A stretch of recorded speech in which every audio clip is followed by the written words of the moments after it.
I finished clacking on my keyboard, now finished with my work assignment. I lean back in my chair and let out a groan as my arms raise above my head for a stretch. I remember tilting my head to the side and freezing. As I peer out of the window, I spot a man in the upstairs bedroom looking down to the street. His face looked so familiar, but I couldn't manage to produce a name. I put on some music, turning back to my computer to check my emails, and then I remember.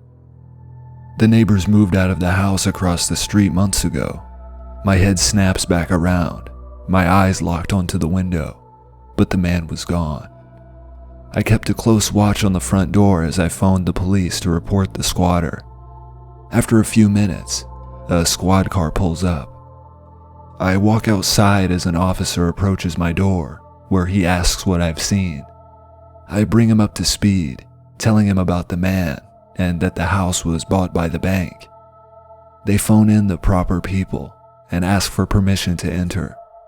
One of the cops walked around the back, phone still at his ear. After only a few minutes, he returned with a key. They unlock the door and do a sweeping search of the house, but find no one inside. When they emerge empty-handed, they explain that they couldn't find any signs of a break-in, that if there was anyone in the house before, they were long gone. Feeling uneasy at the unresolved issue, I thanked them for coming out and checking. They told me to give them another call if I see anyone in the house again. I nod, a feeling of guilt coming over me for wasting their time. I return inside to make some dinner and end my night. While scrubbing the dishes, I couldn't help but to think about the man. Even from a distance, the familiar face sticking out in my mind. I put the last plate in the cabinet and went upstairs to lie down.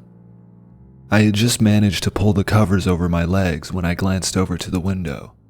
Illuminated by a street lamp, I saw his face looking out from the second story. My heart started racing as I reached over from my phone, dialing 911.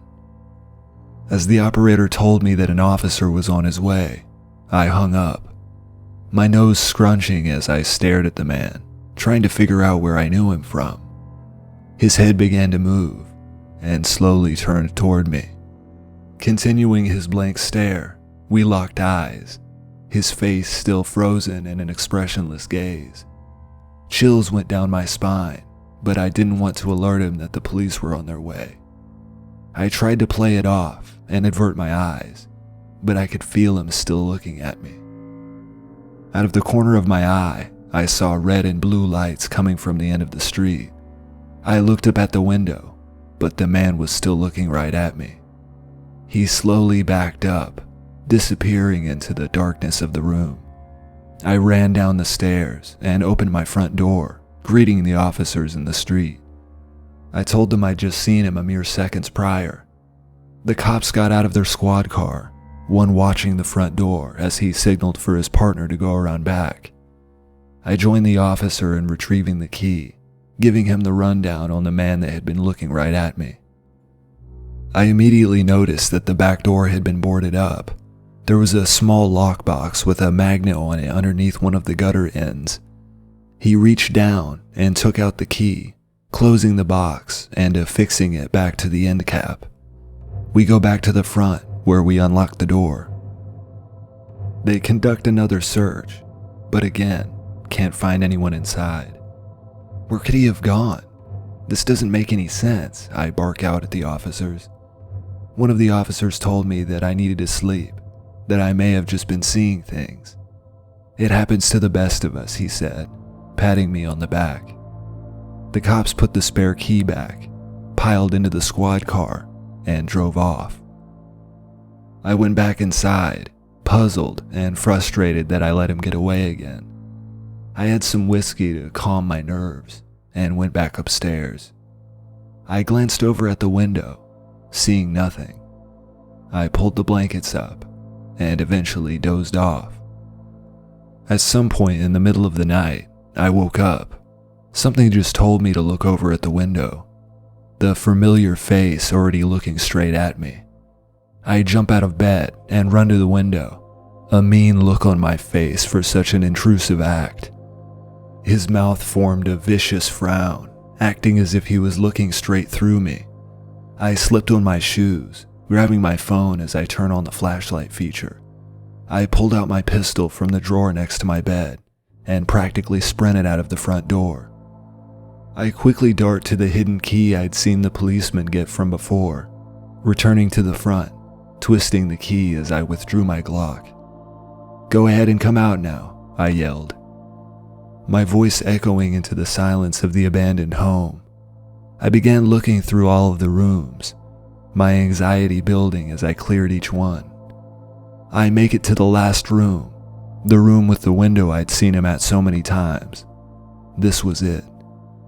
Like a scene out of an action movie, I kicked the door in, the old tattered wood snapping off the hinges as my foot struck it. I look around the room as I held the gun up. It was empty. I paced back and forth, not understanding what my mind was doing to me. Maybe I'm seeing things. My self-reflection was short-lived. I jumped as my phone started buzzing in my hand. It was my grandmother. "Hello?" I whispered. "Oh, sweetie, I'm sorry for calling you so early, but I have some terrible news. Do you remember your Uncle Dan from when you were growing up? He died this morning." My eyes wander as the news hit me. The man's face, the one I'd seen peering out of the window, the face that had been harassing my thoughts. It was my uncle. "I need to go, Grandma," I said as I abruptly ended the call. My eyes moved to the street, trying to hone in on what he was looking at from before. My knees started to shake as I saw movement from my upstairs bedroom. Standing right in front of the window was my Uncle Dan. As I locked eyes with him, his face contorted into a terrifying smile, a smile so large that it stretched from ear to ear. My deceased uncle's arms slowly reached up, and almost in the blink of an eye, the curtains closed.